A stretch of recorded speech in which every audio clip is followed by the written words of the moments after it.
Dieu, pour ta présence. Et nous bénissons le Seigneur pour cette opportunité qu'il nous accorde de se tenir encore au devant de vous et de parler de sa part. Ce soir, nous voulons aller voir ensemble notre 7e autel. Nous sommes dans notre thème, les 13 autels d'Abraham. Et le dimanche, nous allons parler de l'autel de la circoncision.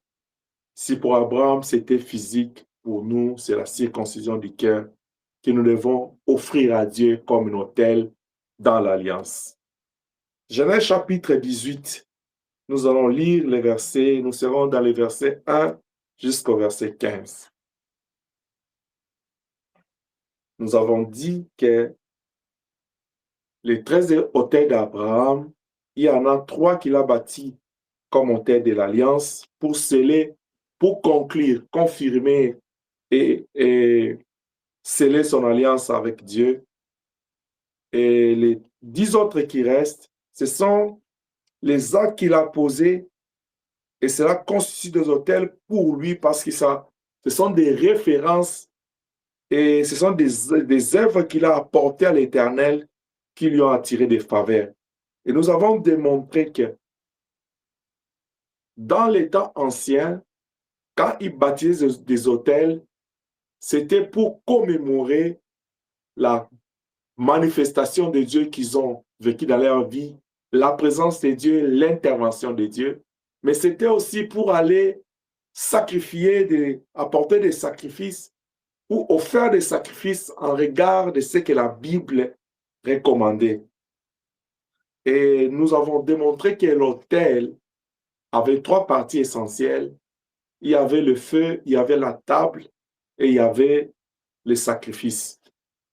Et nous avons aussi démontré comment est-ce que le Seigneur Jésus-Christ, par sa mort à la croix, il s'est transformé en sacrificateur, lui-même en offrande.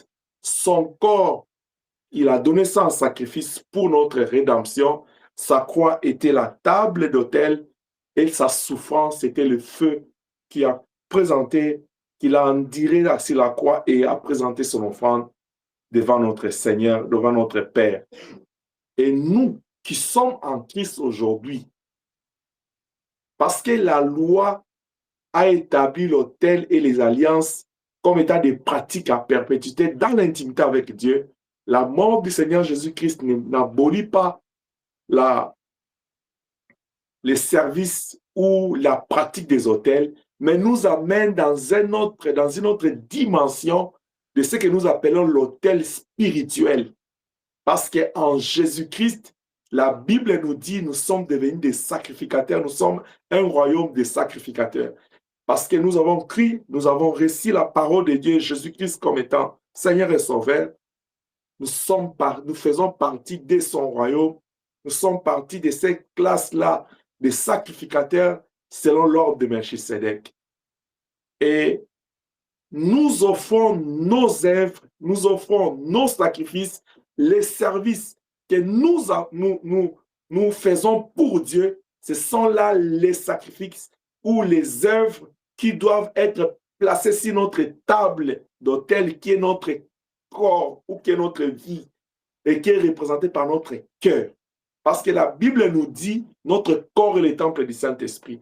Et nous voyons que même dans les temples, dans les tabernacles, il y avait un autel de sacrifice. C'est-à-dire dans ta vie comme autel, comme temple de Dieu, il doit y avoir une table de sacrifice pour Dieu. Toute œuvre que tu fais pour Dieu doit être présentée sur cette table de ton cœur. Et le feu qui doit consumer cet holocauste ou cette œuvre doit être ce désir ardent, cet empressement que tu as de présenter à Dieu tes sacrifices. Par ces séminaires, le Seigneur veut attirer notre attention à une chose. Et vous allez voir, ce sont des choses, des notions peut-être nous connaissons ou nous faisons, mais ici, Dieu veut attirer notre attention dans une autre dimension des choses.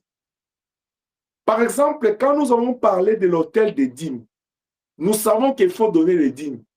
Mais quand nous disons que la dîme doit être donnée Et il doit être considéré comme quand je donne ma dîme, je suis en train de bâtir un hôtel de dîmes. C'est-à-dire, ça prend une autre compréhension, ça prend une autre signification pour toi. Parce que la plupart des gens, quand ils veulent même donner la dîme, ils ne se rendent même pas compte que la dîme est sacrée. Ils ne se rendent même pas compte que non, l'offrande, c'est quelque chose de sacré. Ils ne se rendent même pas compte que non, le service que j'offre, je fais pour Dieu est sacré. Est-ce que vous pouvez comprendre? Quand le Seigneur Jésus-Christ répond à ses parents et dit, ne savez-vous pas que je dois m'occuper des affaires de mon Père? C'est ça même notre verset de bas de cette année. Comment est-ce qu'un enfant, en plus un enfant de 12 ans, il peut répondre à ses parents jusqu'à ce point? Ne saviez-vous pas que je dois m'occuper des affaires de mon Père? Est-ce que tu veux nous dire que c'est toi qui commences à s'occuper des affaires de Dieu dans ce monde les premiers? Seigneur Jésus-Christ, non. Il y a eu des Aaron, il y a eu des Lévites, il y a eu des Abraham, il y a eu des Isaac. Mais comment toi tu viens donner ce ton-là?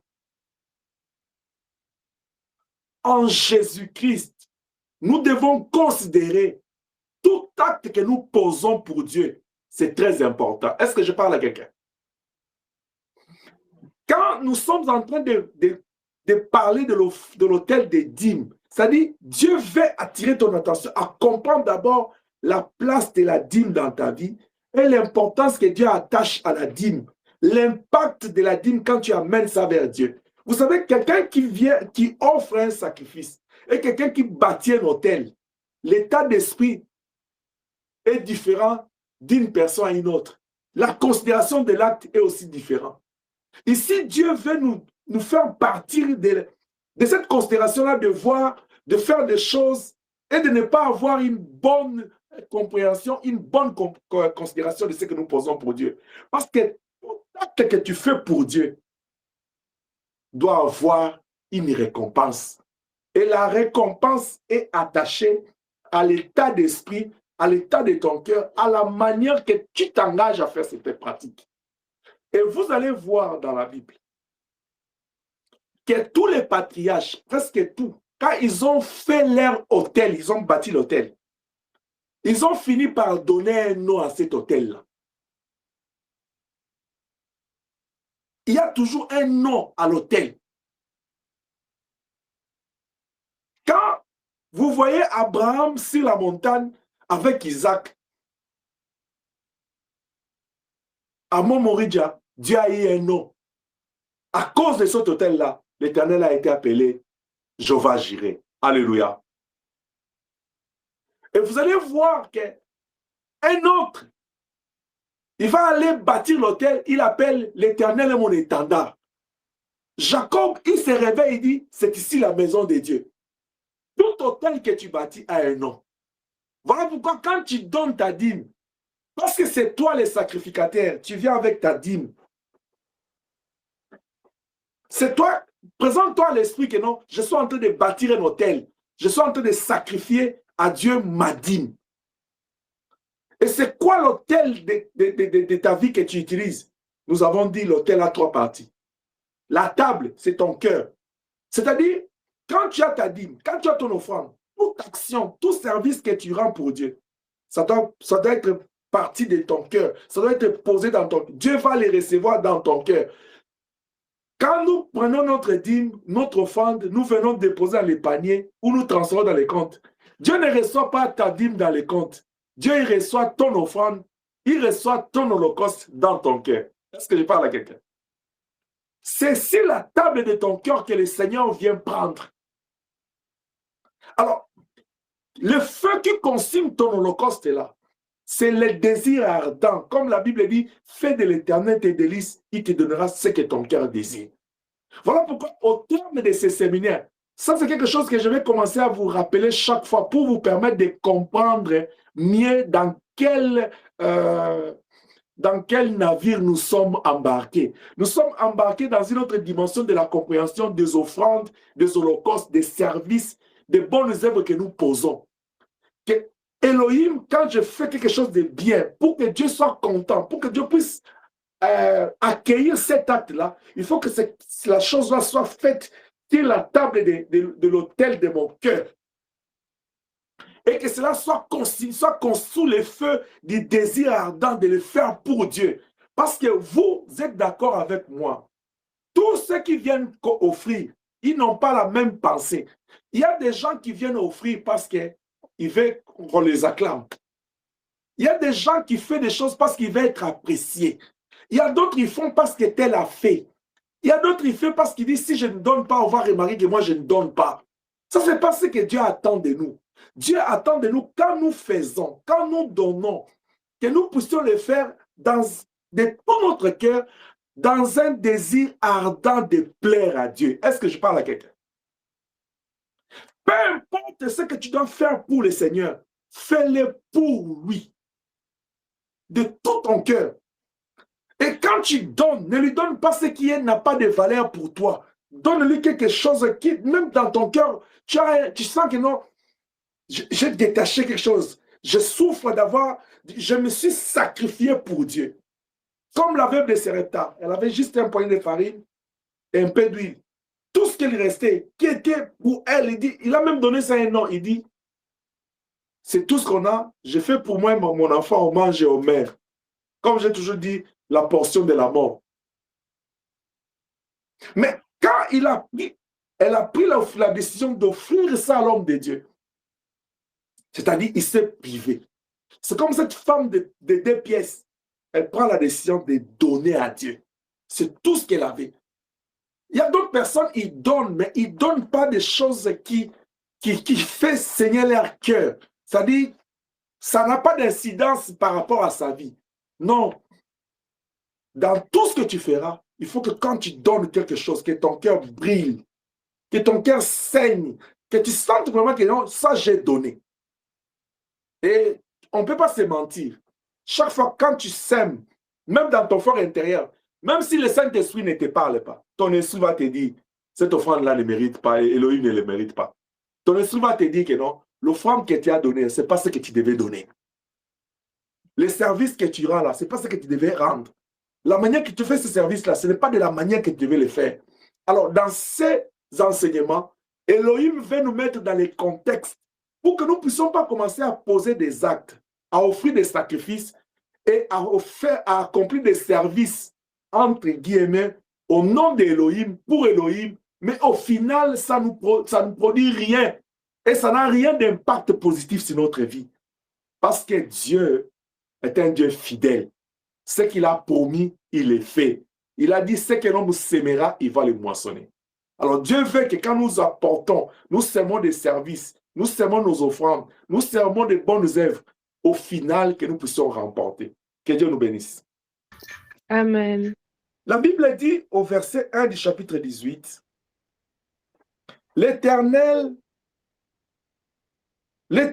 lui apparut parmi les chaînes de Mamré, comme il était assis à l'entrée de sa tente pendant la chaleur du jour.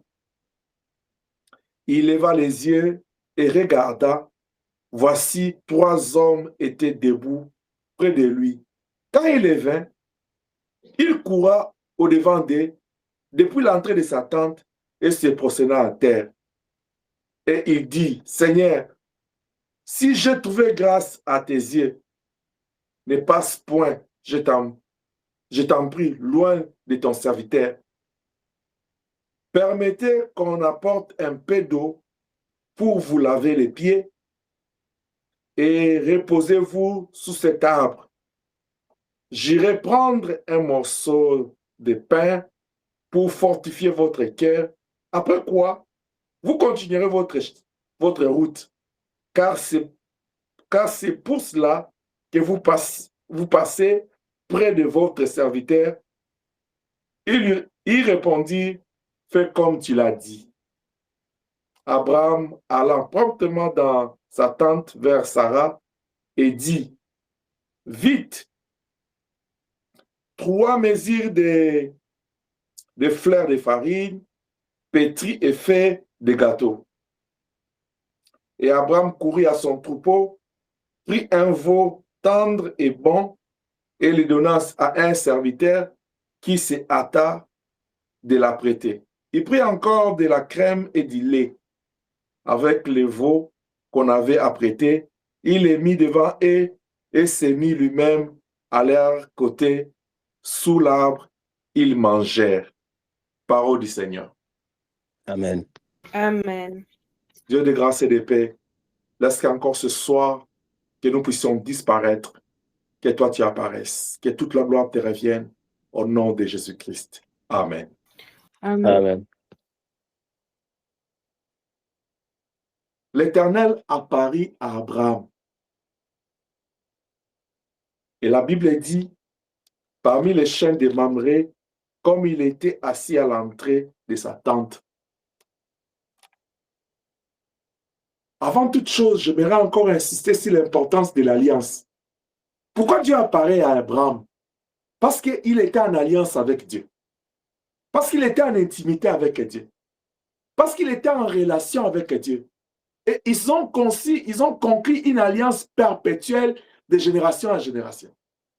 Je dis à quelqu'un que quand tu es en alliance avec Dieu, c'est une faveur, c'est une relation que tu engages, qui t'engage toi et toute ta descendance. C'est une relation que tu bénéficies toi et toute ta descendance. Quelqu'un qui est en alliance avec Dieu, il bénéficie des regards favorables de l'Éternel. L'œil de l'Éternel est toujours sur lui. Parce qu'il y a un lien, il y a un pont, il y a un contact. Alléluia. L'alliance, c'est quelque chose que tu ne dois pas perdre, que tu dois vraiment comme protéger, cultiver et garder. Ton intimité avec Dieu doit être quelque chose de précieux que tu as dans ta vie, que tu ne veux pas perdre, que tu ne peux pas négliger. Tu dois mettre en tête, tu dis que s'il y a des choses que j'ai dans ma vie, s'il y a des privilèges, c'est la relation avec Dieu. Parce que comme je vous l'ai dit, c'est Dieu qui est l'initiateur de l'alliance avec l'homme.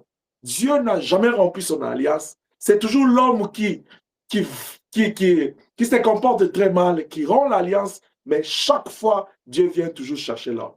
Cet homme d'Abraham, comme je l'ai dit, Dieu vient vers lui comme un père. Et il le proclame Abraham comme père d'une multitude.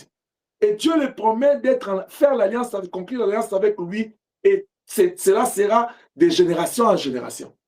Étant donné qu'il était déjà en relation avec Dieu, en parfaite communion et relation avec Dieu, il est devenu l'ami de Dieu. Celui qui est en alliance avec le Seigneur, il devient son ami.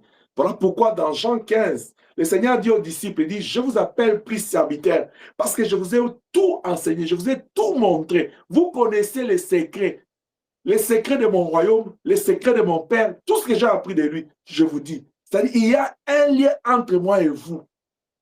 Voilà pourquoi c'était possible qu'à Antioche, quand on a vu les disciples, on a dit non, non, ces gens, ils sont des chrétiens parce qu'ils font comme lui. Il y a un lien entre eux. Voilà pourquoi la femme, même autour du feu, quand il a vu Pierre, sa manière de parler, dit non, il y a un lien. Bien, mais quand tu es en alliance avec le Seigneur, quand tu conclus, tu confirmes et tu consolides cette alliance avec Dieu et tu vis dans l'alliance, ta vie sera affectée, ta vie sera transformée en fonction de la puissance de Dieu qui lie ta vie avec lui, en fonction de la puissance et de la gloire de la présence de Dieu dans laquelle tu passes beaucoup de temps dans cette intimité. Ta vie ne sera pas la même. La présence de Dieu, la gloire de Dieu, la puissance de Dieu va changer ta vie. Alléluia. La Bible dit que Dieu apparaît à Abraham. Ce que moi j'aime dans cette histoire, que Abraham était assis à l'entrée de sa tente. Comme il faisait chaud, c'est sûr il avait besoin d'avoir un peu de l'air. La Bible dit, il leva les yeux et regarda.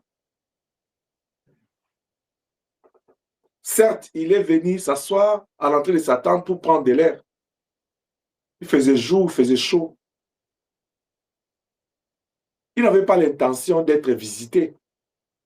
Soudain, la Bible dit, il leva les yeux. Je vais dire à quelqu'un, celui qui fait lever les yeux à Abraham là, c'est Dieu. Parce que c'est Dieu qui crée le vouloir et le faire. Il fait lever les yeux à Abraham et les dirige vers les trois hommes. soudainement, il aperçut 3 hommes. Pour confirmer que c'est Dieu qui conduit Abraham, écoutez Abraham, voici 3 hommes étaient debout près de lui. Quand il le vit, il courut au-devant d'eux, depuis l'entrée de sa maison, de sa tente, et se prosterna en terre. Et il dit, Seigneur, si j'ai trouvé grâce à tes yeux, ne passe point, je t'en prie. Ils étaient à 3, mais lui s'adresse à un seul. Il était assis à l'entrée de sa maison. La Bible dit, il leva les yeux et regarda. Il posa des actes. Il lève les yeux et il regarde. Quand il regarde, il voit 3 hommes devant lui qui se dirigeaient, qui étaient devant lui. Il se lève. Il va vers les gens en courant. Et en plus, il se prosterne. Comment il pouvait se prosterner devant un homme? Parce que ce n'est que devant Dieu qu'on pouvait se prosterner. Et là, il y a 3 hommes. Il s'adresse à un seul et dit, Seigneur. Il ne dit pas mes seigneurs, mais il dit Seigneur, à un seul. Quand tu es en relation avec Dieu, quand tu es préoccupé par ton intimité avec Dieu, l'esprit d'alliance, l'esprit d'intimité, qu'est le Saint-Esprit, sera toujours avec toi. Et la Bible dit, le Saint-Esprit, quand il viendra, il vous conduira. Parce qu'il était en alliance avec Dieu, Dieu l'a conduit vers lui. Le Seigneur a commencé par conduire ses regards, de lever ses regards et de le projeter devant, de lever ses désirs, de se mettre debout, de citer ces désirs-là, de courir, pas de marcher, de courir, et de l'amener à se prosterner, en comprenant que non, c'est lui qui est devant moi, c'est Elohim. Est-ce que je parle à quelqu'un? Amen. Je prie Dieu ce soir que tu ne termines pas cette année sans pour autant avoir cette complicité avec le Saint-Esprit. Parce que les choses de l'Esprit, si tu ne les comprends pas, si tu ne les saisis pas, si tu n'es pas conduit par l'Esprit, tu vas commencer toujours à comprendre très mal tout ce que l'Esprit dit, tout ce qu'il fait. Tu vas l'interpréter très mal et tu vas même tordre le sens au risque de faire l'œuvre que le diable a fait dans le jardin d'Éden. Je me répète, je prie Elohim, avant la fin de cette année, que ta sensibilité, ta connectivité, ton intimité avec le Saint-Esprit augmente, que Dieu augmente la dose, ce désir-là dans ton cœur de vivre avec l'Esprit. Bien aimé, on parle du Saint-Esprit. Le Seigneur lui-même a dit, il est avantageux pour vous que je m'en aille. Si je ne m'en vais pas, le Saint-Esprit ne viendra pas.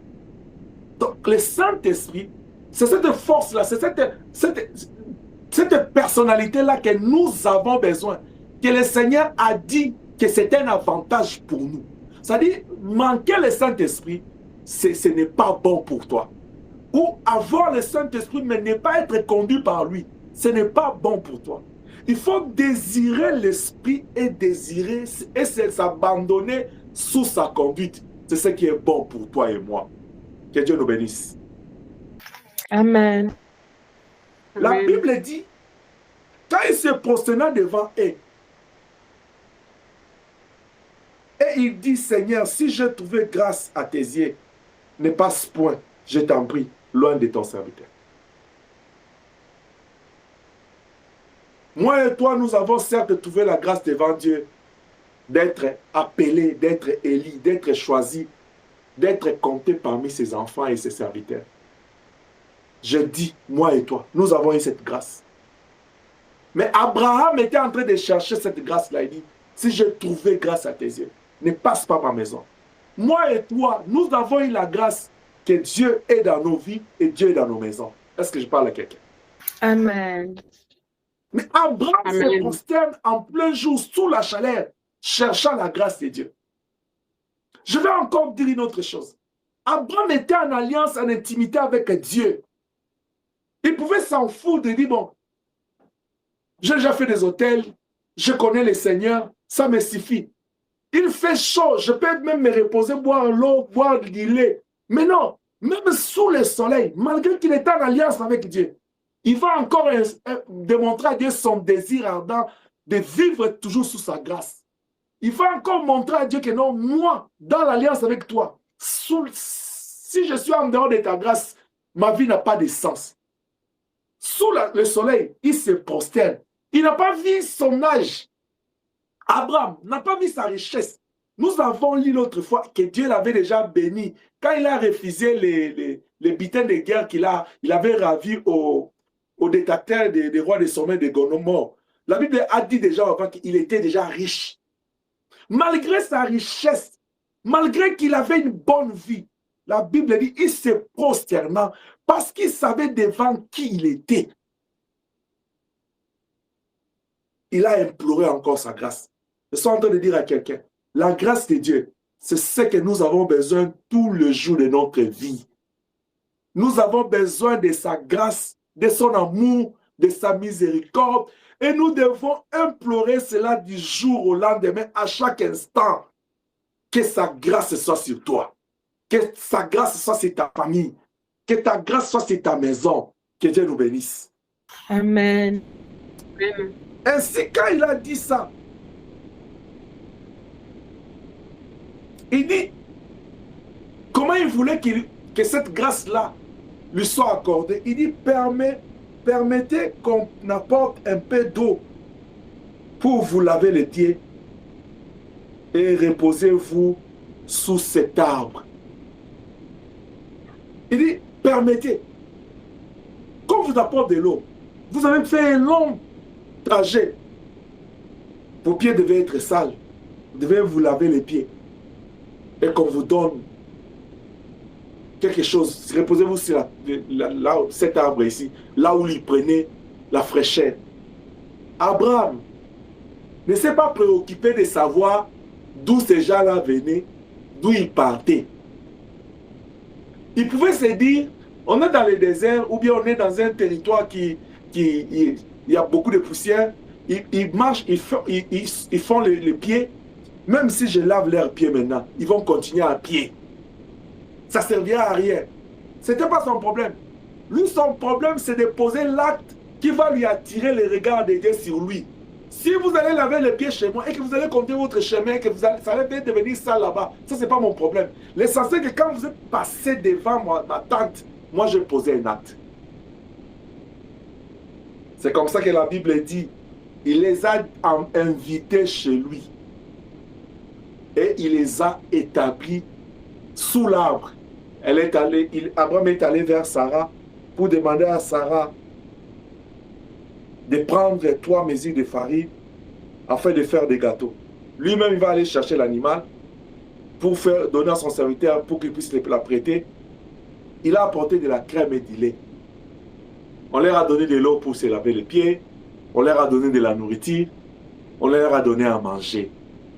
C'est ainsi que ce soir, j'aimerais que nous puissions bâtir le 7e hôtel, qui est l'hôtel de l'hospitalité. Alléluia. Amen. L'hospitalité d'Abraham. Abraham reçoit Elohim chez lui. Personne ne lui a dit que c'est Dieu. Personne ne lui a dit que non, tu vas recevoir 3 visiteurs aujourd'hui. Non. Quand il a levé les yeux, il a vu. Lui-même, il a couru vers eux. C'est lui qui leur propose qu'ils puissent venir chez lui. Parce qu'il savait que lui, il était en alliance avec Dieu. Il voulait poser beaucoup d'actes. Il voulait valoriser son alliance avec Dieu en baptisant beaucoup d'autels, en posant beaucoup d'actes, en apportant des sacrifices à Dieu devant l'autel, que le Seigneur voit que non, personne avec qui je suis en alliance, il pose des actes. Il est en activité, il est actif. C'est comme ça qu'Abraham reçoit les 3 hommes chez lui. Bien aimé, l'hospitalité, c'est cette disposition du cœur à recevoir et à traiter les invités, à bien traiter les invités ou les étrangers de manière chaleureuse, amicale et généreuse. L'hospitalité. C'est une bonne disposition du cœur à recevoir. ou à bien traiter les invités chez toi ou dans la vie. Ça peut être tes invités, les gens que toi-même tu as invités. Ça peut aussi les gens que tu ne connais pas qui sont étrangers. Il t'est déjà arrivé d'être étranger quelque part? Quelqu'un dit non, mais nous sommes étrangers dans ce pays, non? Malgré que nous sommes accommodés, n'est-ce pas? Imagine-toi quand tu es venu les premières minutes, les premiers jours. C'est stressant, c'est un peu perturbant de quitter un contexte et d'être dans un autre. Mais comment tu as fait? Peut-être toi, tu as la grâce, tu as été accueilli, tu as été entouré. Mais il faut demander, il y a des gens parmi nous ici. Il est arrivé, il ne sait pas par où commencer, par où terminer. Moi, je connais d'autres personnes qui m'ont dit, papa, si je savais que tu étais dans ce pays depuis,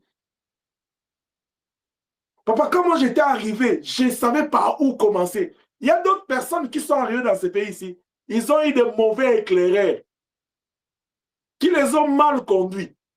Mais si toi, tu as eu la grâce, que le Seigneur t'a protégé, tu es bien entouré, il faut dire Dieu est bon.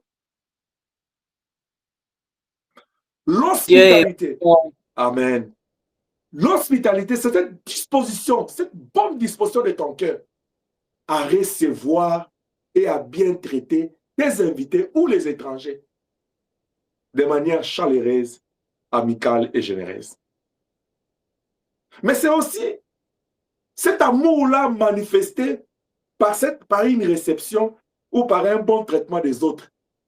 C'est une forme de manifester l'amour du prochain par l'hospitalité. Dieu a tant aimé le monde, il a donné. L'amour se manifeste par les œuvres. Une des œuvres de l'amour, de la manifestation de l'amour, c'est l'hospitalité. Recevoir les gens, bien accueillir les gens, recevoir tes invités, bien les traiter, recevoir les inconnus, bien les traiter.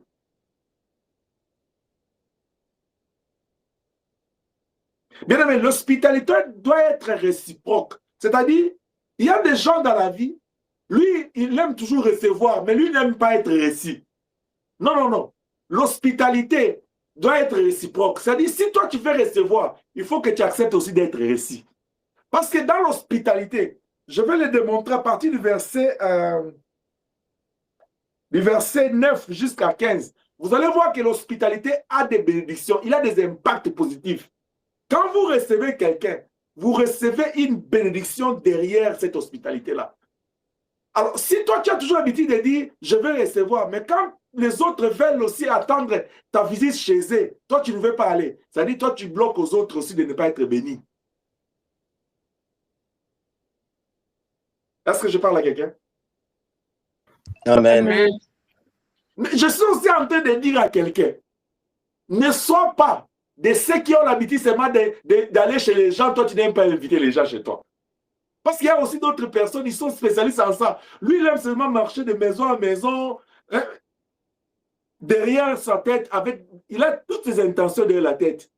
Allez savoir ce qui se passe là-bas, amener des informations de gauche à droite, aller faire le colportage, tout ça. Ça, ce n'est pas important. Ce qui est important, c'est que vous devez comprendre que l'hospitalité, quand nous, en tant qu'enfants de Dieu, nous qui sommes en alliance avec Dieu, l'hospitalité doit être considérée comme un acte sacré. Parce que c'est l'expression de l'amour du prochain. Alléluia. Amen. Nous devons recevoir les gens par l'amour et dans l'amour. Abraham a reçu les gens qui ne connaissaient pas les étrangers. Il est allé dans ce qui lui appartenait. Cet homme-là qui était capable d'enlever sa dîme. Et il pouvait se dire, oh mais j'ai déjà donné ma dîme, mais moi je peux pas faire l'hospitalité, ça fait quoi? Il dit non, j'ai donné la dîme, c'est la part de Dieu. Dans ce qui me reste, je vais partager, recevoir les gens. Je vais encore marquer mon alliance avec Dieu. Il va aller préparer, demander qu'on fasse un repas de vite. Mais pour que les gens la mangent.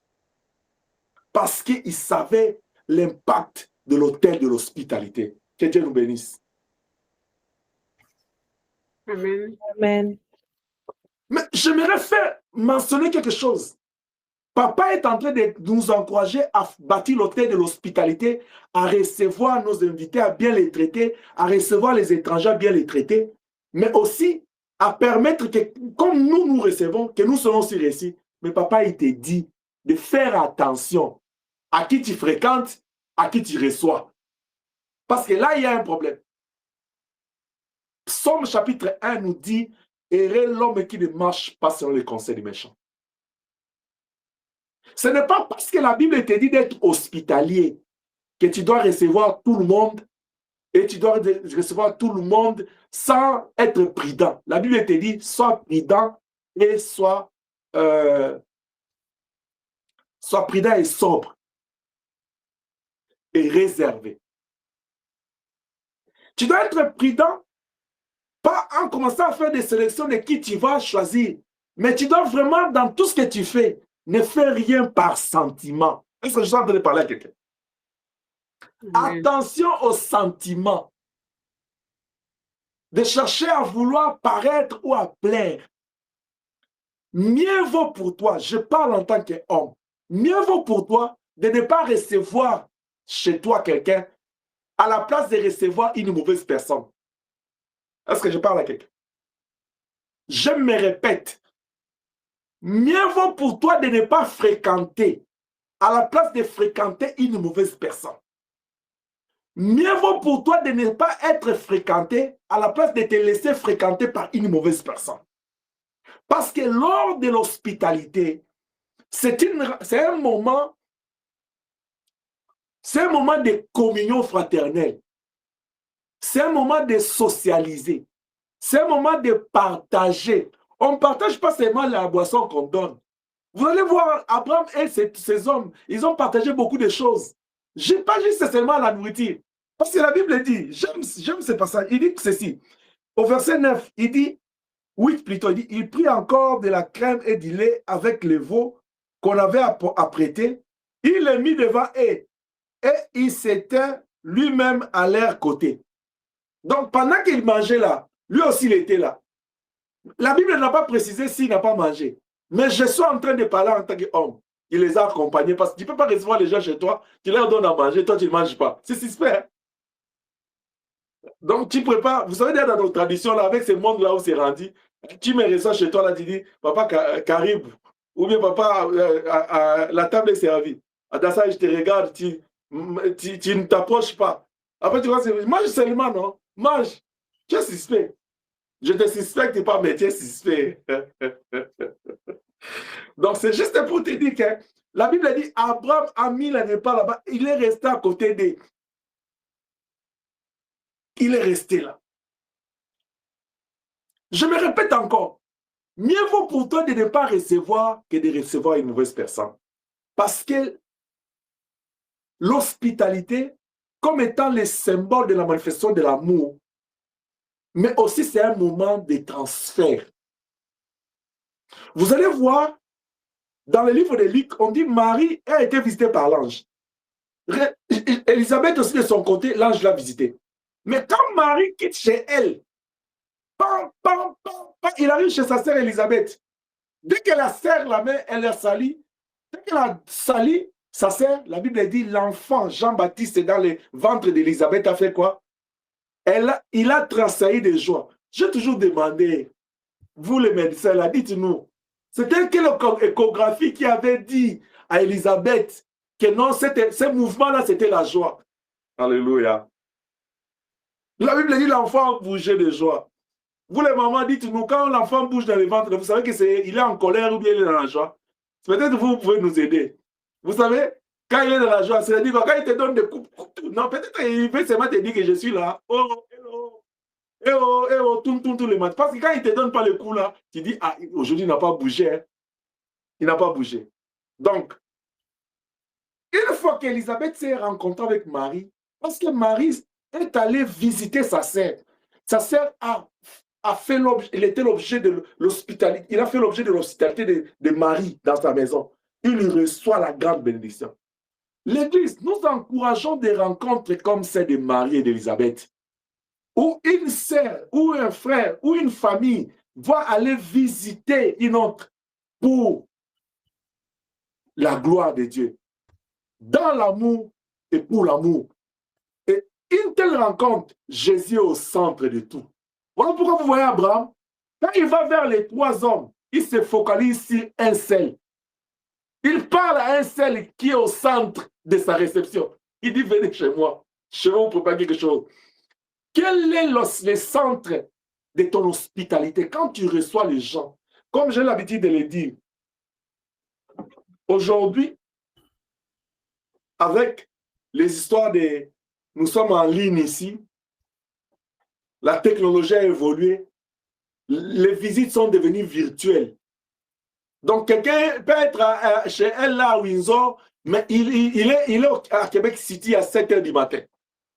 C'est-à-dire, il visite une famille. À ce moment-là, comme la famille là aussi aime des visitations, il dit, il est hospitalier. Premier appel, l'appel entre.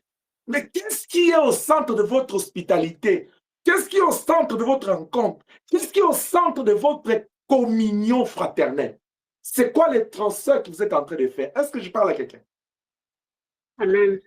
C'est pourquoi je suis en train de dire, mieux vaut pour toi de ne pas visiter ou de ne pas être visité qu'à la place de visiter pour aller transmettre ce qui est négatif ou d'aller recevoir ce qui est négatif. La Bible dit, rachetons le temps car les jours sont mauvais. On n'a pas assez de temps. Je dis à quelqu'un, déjà pour gagner la vie ici, la vie c'est un combat, tu n'as pas assez de temps.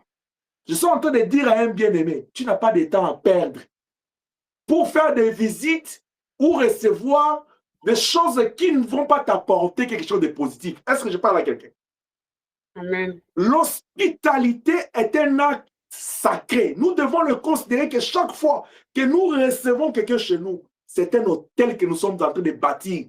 Et un hôtel est bâti pour la gloire de Dieu. C'est-à-dire, cette rencontre-là, c'est Jésus qui doit être au centre. C'est Elohim qui doit être du commencement à la fin. Toute la gloire doit lui revenir. Parce que lors de l'hospitalité, les gens se rencontrent pour jouir, pour une jouissance. La Bible dit, réjouissez-vous toujours dans le Seigneur. Je dis et je le répète. C'est-à-dire, même quand vous préparez votre mets, vous préparez votre nourriture, même quand vous êtes en train de les déguster, nous bénissons la nourriture, mais nous sommes en train de manger dans la joie et nous faisons attention que cette joie-là ne soit parfumée que par la gloire de Dieu et ne soit pas souillée. Est-ce que je parle à quelqu'un? Amen. Tu passes toute la nuit dans la prière. Il y a des gens même, il est même en prière. Mais il se laisse emporter dans sa prière par une hospitalité diabolique, souillée, qui vient souiller sa prière. Parce que quelqu'un veut te dire qu'il t'aime beaucoup. Hein? Tu vois seulement papa qui t'appelle Emmanuel dit, ah Emmanuel, tu sais ce que Katie a dit. Katie a dit que d'abord ta tête là, ça ne lui plaît pas. Tu es en prière, tu dis, ah, papa, c'est elle lui a dit. Bon, première réaction, tu dis, bon, comme je suis en prière, je vais d'abord terminer la prière. Après, je vais voir ses problèmes après. Ça t'a déjà infecté. Tu es déjà infecté. L'erreur que tu as commis là, c'est de donner tes oreilles là. Tu es déjà infecté. Tu vas attendre la prière. Tu es déjà dedans. Est-ce que je parle à quelqu'un? Amen. L'hospitalité, c'est un acte sacré. La Bible dit dans Hébreux chapitre 13, verset 2. Lis avec moi la parole de Dieu.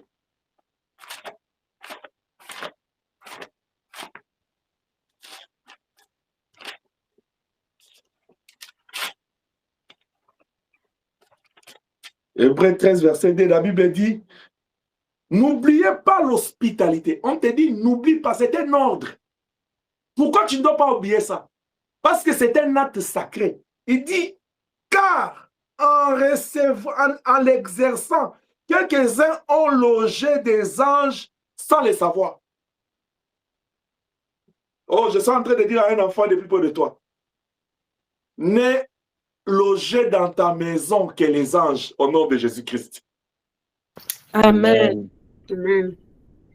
Ne laissez la porte de ta maison être affranchie que par les anges d'Élohim. Et la Bible dit, parmi ces anges, il y a des messagers.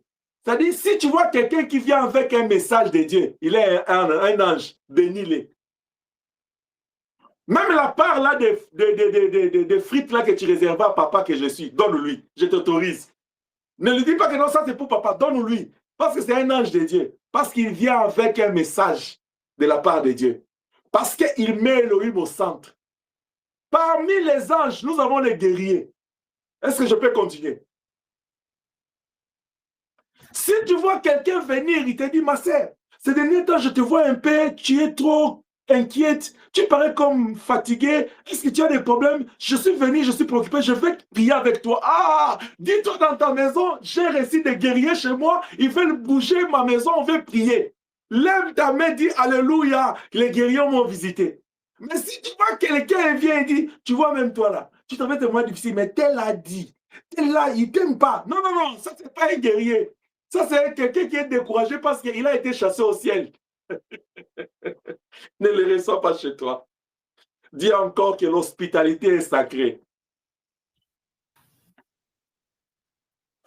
Alléluia. Amen. N'oubliez pas l'hospitalité car beaucoup ont logé les anges sans peut-être le savoir. Bien aimé, il y a des gens que toi-même tu connais. Il faut que tu désires qu'ils passent chez toi. Même une fois la semaine, même une fois le mois, même une fois l'année. S'ils ne passent pas, tu dis, ah, il y a des gens qui sont ici là. Moi, malgré que je suis ange, je ne suis pas passé chez toi toute une année. Tu n'es pas inquiet. Tu n'es pas inquiet. Mais c'est quel genre d'ange que toi tu reçois chez toi à la maison? Parce que moi, en tant que messager du Seigneur de cette église, je n'ai jamais passé chez toi. Tu n'es même pas inquiet. Hein? Tu es là, tu es très content de dire, ah, d'ailleurs, comme il passe par là, c'est bien. Parce qu'il vient ici seulement, ils vont m'ouvrir la Bible, ils vont commencer à me dire, tu vois, tu ne pries pas bien. Hein? C'est ça le travail des messagers. Mes enfants, alléluia, n'oubliez pas l'hospitalité, car certaines personnes ont logé les anges. Tu veux loger les anges dans ta maison? La Bible dit que non. Il y a eu 3 personnes qui sont venues le voir. Même quand Abraham appelle l'autre là, je pense que c'est celui qui était au milieu. Je me dis, quand il appelle le Seigneur, il était un homme. Il était un homme. Parce que c'est tout. La Bible parle de 3 hommes, n'est-ce pas? Mais Abraham appelle celui-là, là, il dit Seigneur. Si tu attends, tu veux voir, comme on dit les anges avec les ailes là. Hein? En robe blanche. Déjà, je suis en robe blanche. Qu'est-ce qui me manque?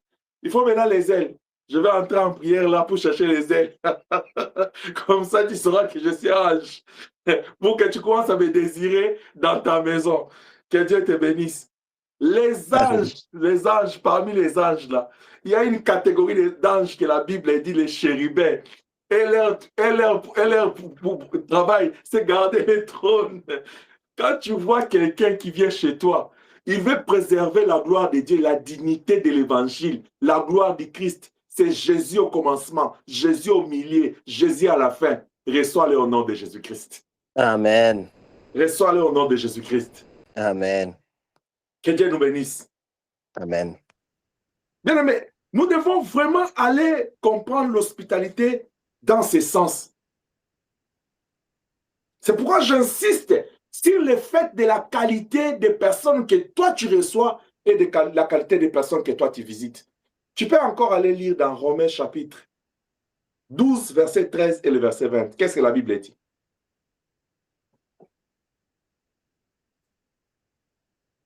Chaque fois quand tu reçois des bonnes personnes ou tu visites des bonnes personnes, tu ouvres la porte à la visitation de Dieu.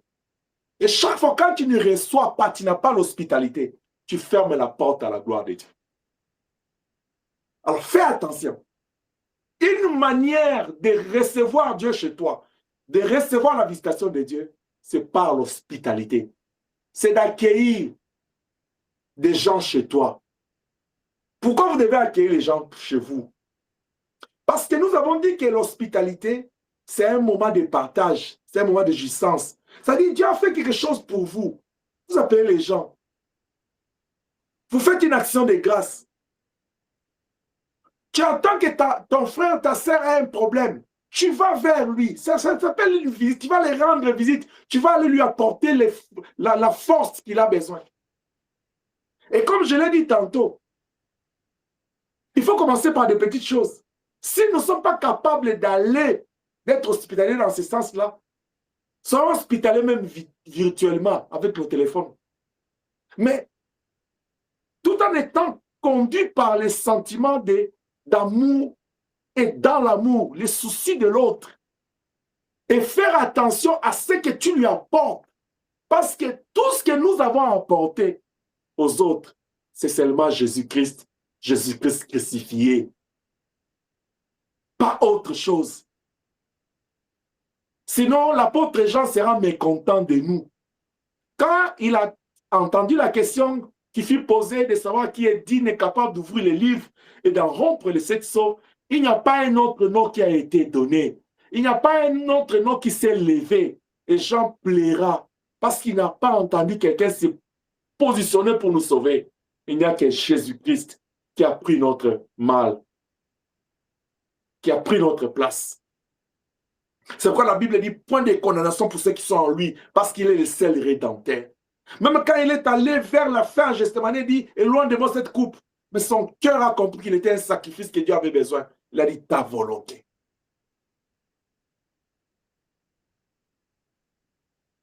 Faisons attention à cette œuvre sacrée, l'hospitalité, et améliorons-nous par rapport à ça comme une église. Parce que nous sommes une famille. Pour bien réussir cette œuvre d'hospitalité, déjà nous devons être fondés sur l'amour et le vrai amour. Est-ce que je parle à quelqu'un? Parce que l'hospitalité, c'est l'expression de l'amour. Et je parle de la vraie hospitalité. Ça sort de l'amour. C'est l'amour qui génère ça. Si tu n'as pas d'amour en toi, tu ne peux pas partager. Quelqu'un est en train de demander, mais comment l'hospitalité peut être considérée comme un hôtel?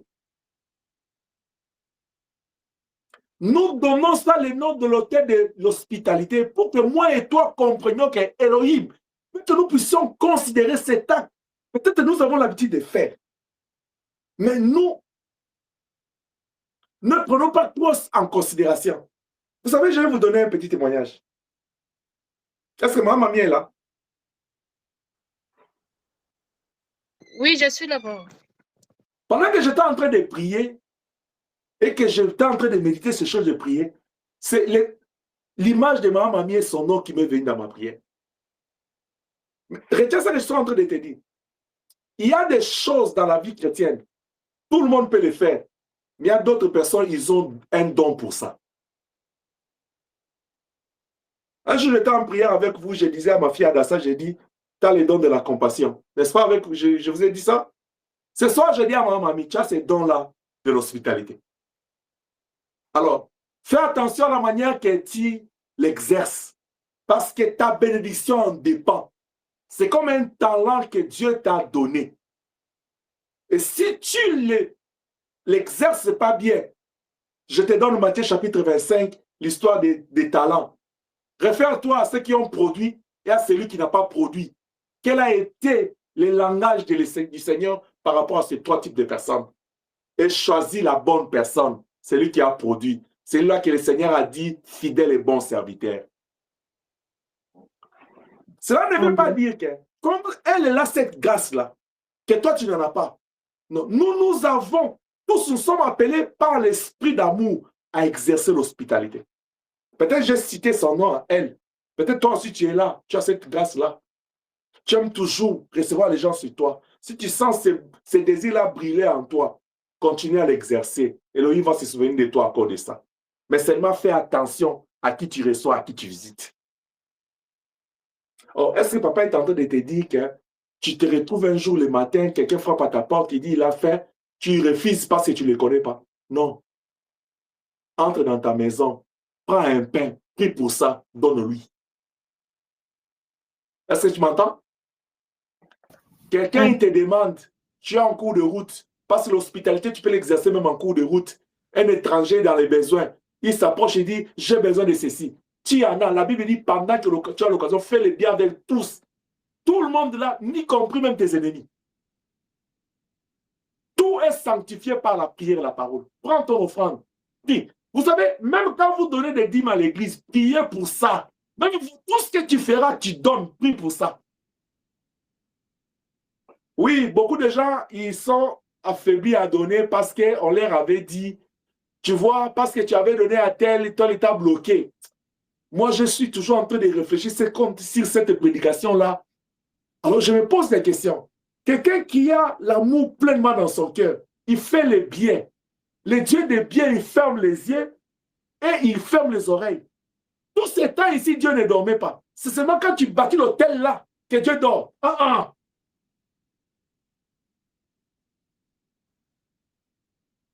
Ou bien il y a un problème à ton niveau.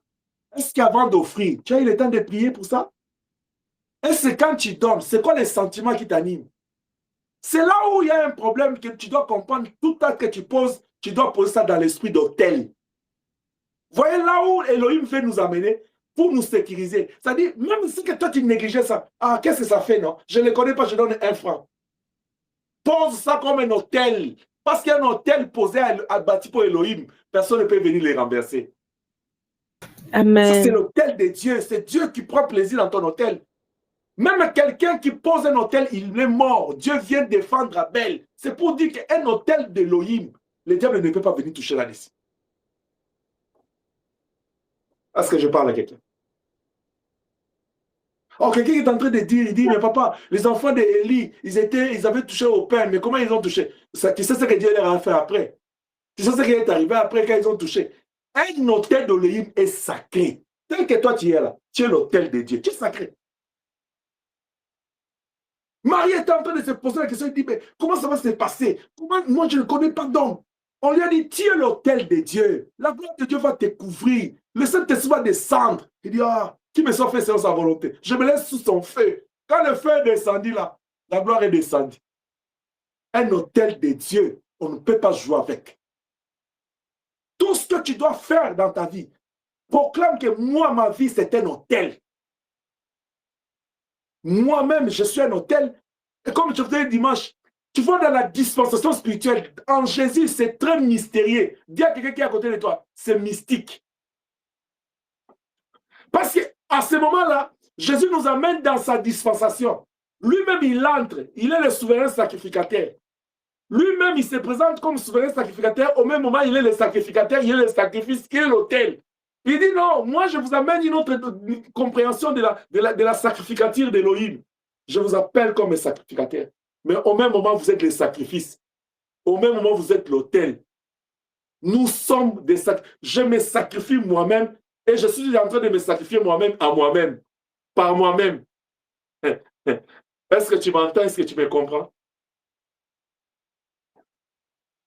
C'est pourquoi, comme tu te sacrifies toi-même, par toi-même qui es l'autel, et toi-même tu es le sacrifice et tu es le sacrificateur, il faut accepter les faits. Quand le fait te brille là, il faut accepter parce que les frères, son travail c'est pour briser. Il ne faut pas clairer. Gloire soit rendue à notre Dieu. Qu'est-ce que je vais dire pour terminer? On va prier.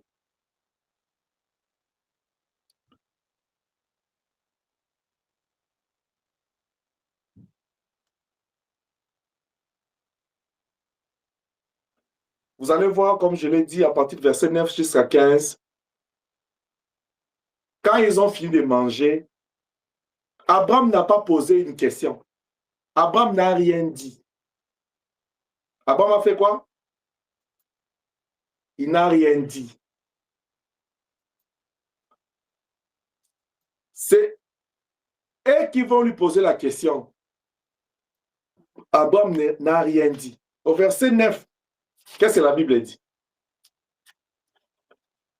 L'un d'entre eux dit, non, au verset 9, alors ils lui dirent, où est Sarah, ta femme? Il répondit, elle est là dans la tente. L'un d'eux dit, je reviendrai vers toi à cette même époque, et voici Sarah, ta femme, aura un fils. Quelqu'un veut attendre ce que je vais dire. Abraham n'a pas demandé. Hein? Est-ce qu'Abraham a demandé l'enfant ici, là? C'est la nourriture qui fait parler même Dieu. Tu vois, la nourriture commence à faire parler le Seigneur. Elohim commence à parler. Lui-même de lui-même, il dit, où est ta femme? Il dit, Dieu savait où était la femme d'Abraham. Il dit, il est là en tête, il dit, bon, à la même époque là, il va te donner un enfant. Je vais revenir, il va te donner un enfant. L'hospitalité appelle les miracles. L'hospitalité appelle les bonheurs. L'hospitalité appelle la faveur de Dieu. L'hospitalité fait bouger le trône. Si tu es hospitalière dans l'amour, par l'amour, le Seigneur va te faire grâce. Parce que la Bible dit, si tu es fidèle dans les petites choses, Dieu te confiera beaucoup. Vous vous souvenez encore de Genèse 8, 22? Ah, Noé prend seulement son offrande, il consigne. Dieu entend l'odeur, juste l'odeur. Les gens qui savent, ils savent. Hein? Je dis à les gens qui savent, ils savent ce que je vais dire. Chez nous, on dit, si tu vas aller chercher quelqu'un qui a ta dette, là, si tu arrives chez lui, n'accepte pas qu'il te donne à manger. Si tu arrives, il te dit, oh non, Karibou Sana, approche. Il te fait asseoir, il te donne déjà une bouteille de jus, de l'eau, il amène des petits trucs ou bien la nourriture. Toi, fatigué, là, tu laves tes mains, tu dis sur l'hospitalité. Dès le dimanche, après, il va t'expliquer, il dit, tu vois, je ne suis pas encore prête, est-ce que tu peux m'encore en 2 jours? Tu peux m'encore une semaine. La nourriture là que tu as mangée, ça va t'affaiblir. Après, tu vas dire, ah, toi-même, tu vas penser, ok, pas de souci, mais quand tu venais là, assis là-haut, tu dis, aujourd'hui, si tu ne me donnes pas mon argent, je vais pas partir d'ici. La nourriture t'a calmé. C'est biblique, la Bible dit, le présent calme la colère. Alléluia. Amen. Dieu a mangé. Encore, c'était bien. On dit, tu vois, il y a des gens qui aiment beaucoup les gâteaux et les crèmes ici. C'était goût. C'était du lait, c'était de la crème. Dieu a goûté, ça dit, Sarah est où? Quand tu es hospitalier ou hospitalière, ça attire la gloire de Dieu dans ta vie. Et j'ai bien dit, l'hospitalité doit être réciproque. Mais aussi, j'ai dit, fais attention à qui tu fréquentes, à qui tu reçois. Qu'est-ce que tu donnes, qu'est-ce que tu reçois. Parce qu'il y a un adage qui dit, dis-moi qui tu fréquentes, qui tu entres, je te dirai qui tu es. Et la Bible te dit dans Psaume 1, heureux l'homme qui ne marche pas selon les conseils des méchants. Voilà pourquoi nous voulons bâtir notre hôtel. Quand tu vas t'élever pour bâtir cet hôtel ce soir, tu vas dire à Dieu, j'ai compris aujourd'hui que visiter et recevoir les gens, les inviter et bien les traiter, même les étrangers, en ton nom, dans l'amour et par l'amour, c'est un hôtel que je bâtis pour ta gloire.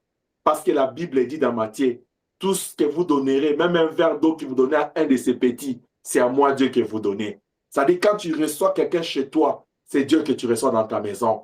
Parce que nous sommes de la descendance d'Abraham. Et nous sommes dans la lignée de l'alliance d'Abraham, qui est dans la lignée de l'alliance unique de Dieu. Étant donné que notre père Abraham a reçu les 3 hommes, l'Éternel au milieu, l'ange de l'Éternel, toi aussi en recevant Dieu, en tant que ton père, je prie le Seigneur, dans chaque fois que dans ton cœur, tu vas utiliser cette parole, que Dieu éloigne de toi de mauvaises personnes au nom de Jésus-Christ. Que Dieu éloigne de toi toutes les personnes qui seront mal intentionnées au nom de Jésus-Christ.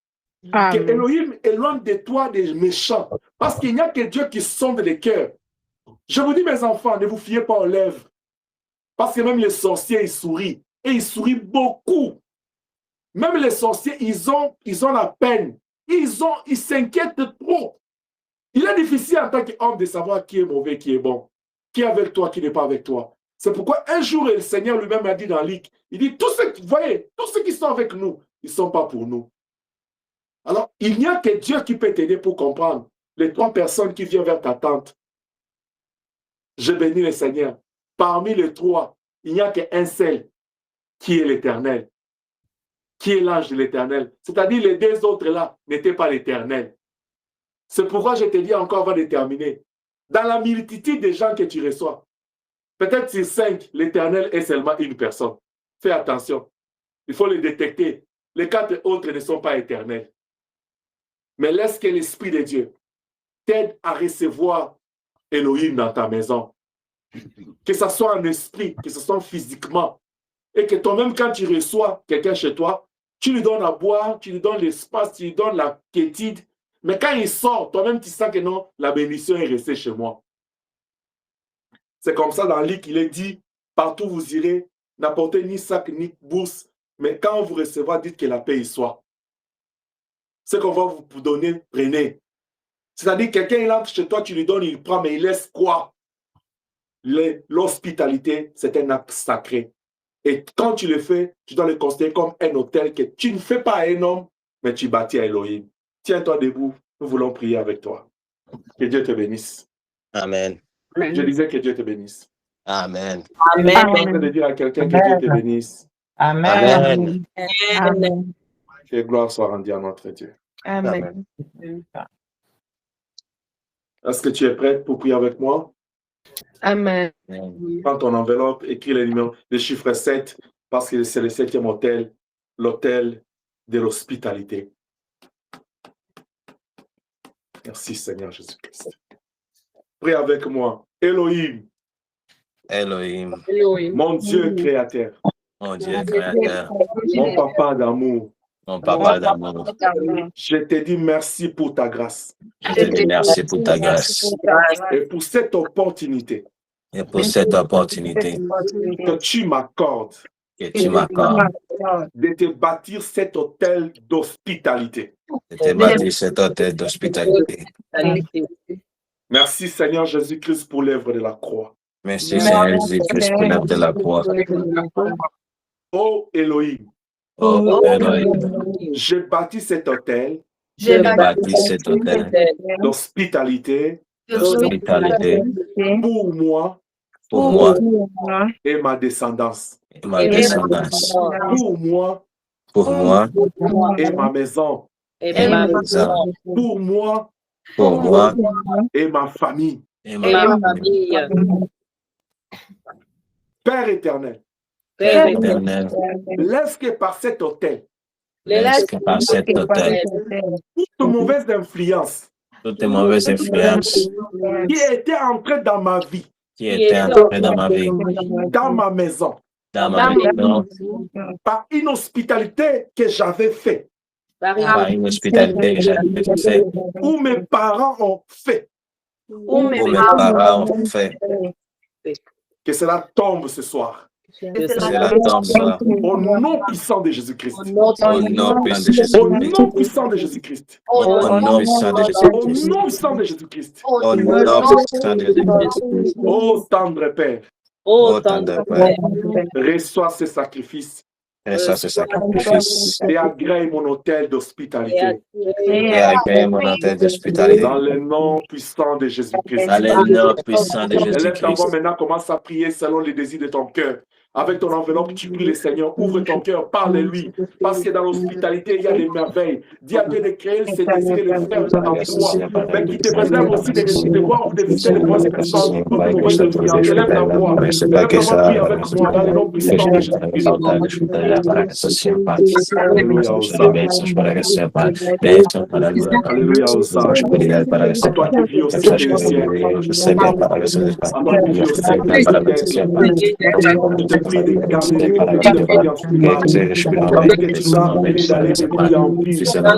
grillage en village pour apporter ton évangile. On ne sait pas là où nous allons fréquenter. Mais seulement nous connaissons que la Bible est là où tous les plans de Dieu nous est donné en possibilité. Nous y allons au nom de Jésus-Christ. Nous y allons au nom de Jésus-Christ. Parce que la Bible nous dit de ne pas oublier l'hospitalité. De créer à nous ce plan de et de nous amener dedans, Seigneur, dans les noms puissants de Jésus-Christ. Et nous laisse par la diable. Chaque fois que nous allons pratiquer cette hospitalité,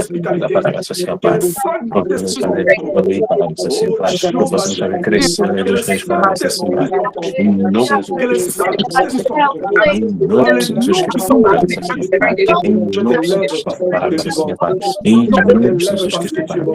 je te lève parce que tu es puissant. Je t'élève parce que tu es le maître. Je t'élève parce que tu ne changes pas. Je t'élève parce que tu es immutable. Je t'élève parce que tu es puissant. Crée en nous pour le faire. Et ça n'utilise pas tes menstruations de l'éternité. Afin que nous puissions te bâtir éternel chaque fois de terre. Et que ce soit petit Dieu, ce soit petit Dieu de et les désirs de te bâtir, et toi, l'esprit de te recevoir dans nos vies, soit éternel papa. Au nom puissant de Jésus, sois élevé parce que tu es bon, sois élevé parce que tu es vivant, sois élevé parce que tu es Seigneur. Nous t'élèvons notre Père. Sois glorifié sur notre route. Sois béni. Louange et gloire à toi, mon Seigneur. Je te bénis, je t'élève. Je te bénis, je te glorifie. Je te bénis, je te célèbre. Gloire à toi parce que tu es Dieu. Gloire à toi parce que tu es puissant. Gloire à toi parce que tu ne changes pas. Gloire à toi parce que tu es là. Gloire à toi parce que tu es Dieu. Gloire à toi parce que tu es là. Mon âme t'élève, Dieu. Mon âme t'élève, éternel. Mon âme te glorifie. Alléluia. Que la gloire te revienne. Dans le nom de Jésus. Dans le nom puissant de Jésus. Dans le nom puissant de Jésus-Christ. Amen. Dans le nom puissant de Jésus-Christ. Amen. Dans le nom puissant de Jésus-Christ. Amen. Prends ton huile d'onction. Applique sur tes mains. Applique sur tes yeux. Applique sur tes oreilles. Applique sur ta face, sur tes pieds. Que le Seigneur ouvre ton intelligence. Afin que chaque fois que le Seigneur a besoin que tu reçoives, que tu les fasses. Afin que chaque fois que l'Éternel te visite et que tu veux partager la gloire de Dieu avec tes frères et sœurs, que tu les fasses dans l'amour et par l'amour. Afin que chaque fois que tu reçois quelqu'un qui est méchant, quelqu'un qui est ennemi, que le Saint-Esprit te révèle, afin que tu sois sur tes gardes. N'aie pas peur des méchants. Celui qui est en toi, il est plus fort, il est plus grand que celui qui est dans le monde. Amen. Même quand un méchant vient vers toi, le Seigneur est au contrôle.